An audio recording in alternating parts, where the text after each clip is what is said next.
अपने इलाके से खास वीडियो देखने के लिए सब्सक्राइब कीजिए और नीचे डिस्क्रिप्शन बॉक्स में लिंक क्लिक कीजिए। कुछ लोग हीरो कहते हैं, कुछ लोग इनफेमस विलेन कहते हैं। तो दिस इज इनफेमस डॉक्टर कफील खान।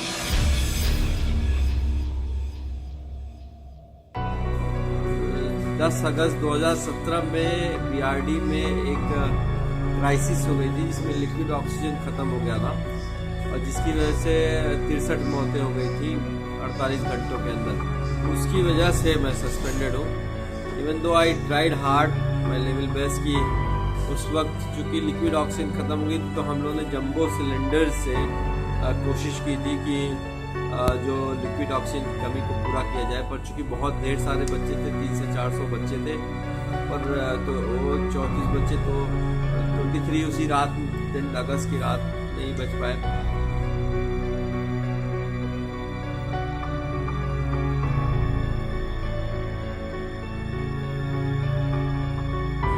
बात सिर्फ सिलेंडर्स अरेंज करने की नहीं थी, बात थी कि उन बच्चों को जो उस वक्त हर आधे घंटे में मौत हो रही थी उनको बचाना, उनका ट्रीटमेंट करना। इसके अलावा देयर वाज टोटल क्यूअस।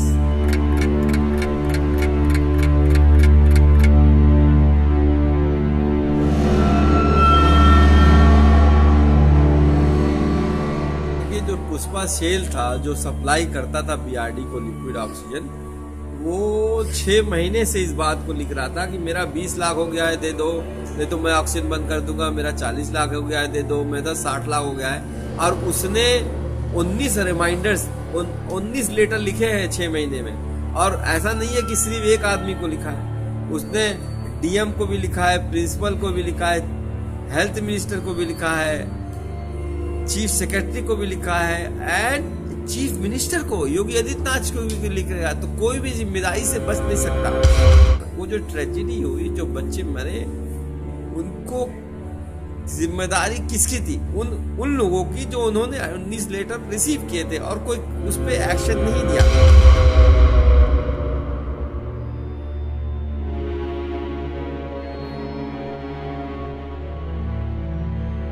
तो आप अगर याद रखिएगा कि 13 तारीख के बाद कोई भी मीडिया ये बात नहीं कर रहा था कितने बच्चे मरे, क्यों मरे, कैसे मरे। वो यही बात कर रहा था कि डॉक्टर कफील ने ये किया, डॉक्टर कफील ने वो किया, डॉक्टर कफील ये थे।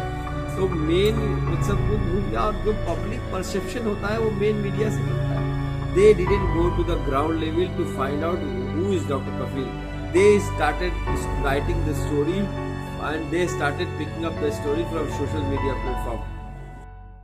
कोई भी डॉक्टर ना कोई जात देखते हैं, ना कोई ये देखते हैं हिंदू है, मुस्लिम है, गरीब है, अमीर है। जब उस रात को ही मैं बच्चों को बचा रहा था तो कभी नहीं देखा। उसके बाद से तो पूरी दुनिया ही पलट जाती है, पुलिस मेरे पीछे पड़ जाती है, एफआईआर होता है, जेल जाते हैं, कोर्ट में भी कोई सुनवाई नहीं होती है, लोअर कोर्ट में रिजेक्ट हो जाती है बेल, 9 महीने तक कोई सुनवाई नहीं होती है, फिर उसके बाद बेल मिलती है। लेकिन फाइनली हाई कोर्ट ने जब बेल दी तो उन्होंने लिखा कि UP government could not produce even a single evidence against me. यानी 9 महीने में एक सबूत मेरे खिलाफ वो जुटा नहीं पाए। फिर मुझे 9 महीना जेल क्यों रखा था मुझे नहीं पता है। ये तो एक दुख था।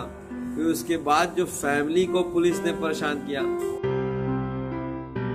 गंदी जो है मछली हर नदी में होती है, हर प्रोफेशन में। हम नहीं मानते कि हम एकदम साफ हैं। कुछ डॉक्टर्स हैं जो गलत काम करते हैं, बहुत गलत तरीके से पैसे भी कमाते हैं, पर वो बहुत कम है। अगर आप अभी भी 90% देखिएगा अच्छे लोग हैं, अच्छे डॉक्टर्स हैं।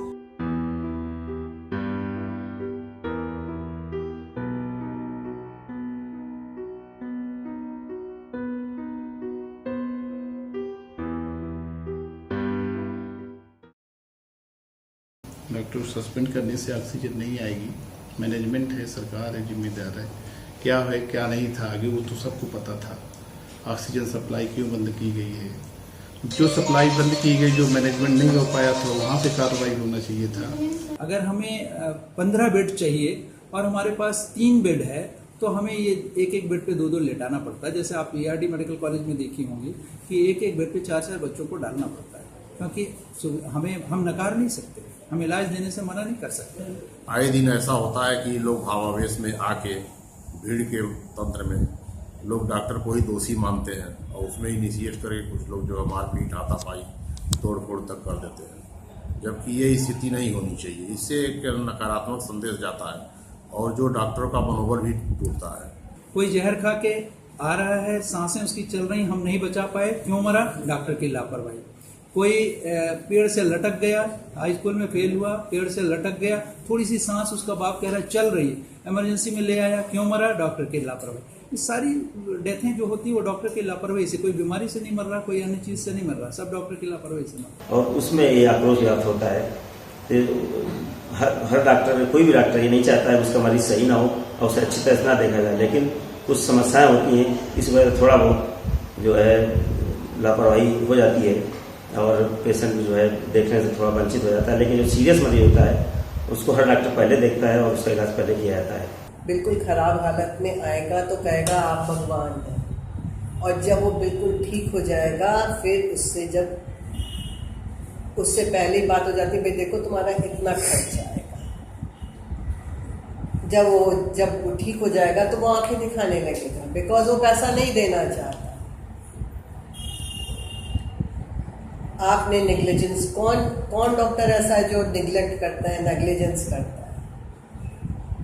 वकील है, वो केस लड़ता है, वो हार भी जाता है, जीत भी जाता है, तो हारने पे उसको क्यों नहीं कोई पेनल्टी होती है? सबसे पहले तो हमारे यहाँ सिस्टम में डॉक्टरों की भारी कमी है।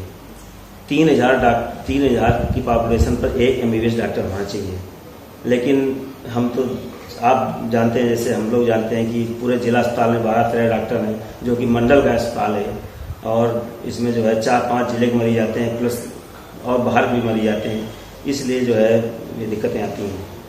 उसके ऊपर से कहना नहीं चाहिए जो पॉलिटिकल प्रेशर इनको झेलना पड़ता है, या जो administrative pressure other than doctors, other than their own officers, वो एक और उनको मानसिक पीड़ा देता है।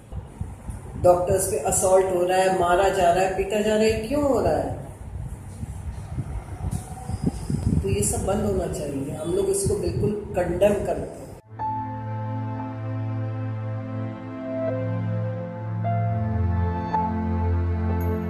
मैं जब जेल से निकला था तो अपनी माँ को मैंने यही बोला था कि खुश हो जाओ। वो बहुत रो रही थी कि बेटा वापस आ गया, और बहुत रोए जा रही थी, चुप ही नहीं हो रही थी। मैंने कहा माँ, अम्मी जान, आप इतना तो कर लिया कि आपका बच्चा वापस आ गया है। उन माओं को जाकर पूछिए जो आप अपने उनके बच्चे कभी वापस आएंगे ही नहीं यार। आप आज 1 साल होने जा रहा है, हमारे साथ तो जो हुआ वो हुआ, लेकिन जो उन 63 माँ बाप हैं जिन्होंने अपने बच्चे खो दिए हैं, उनसे जाके पूछिए कि उनका दर्द क्या होता है।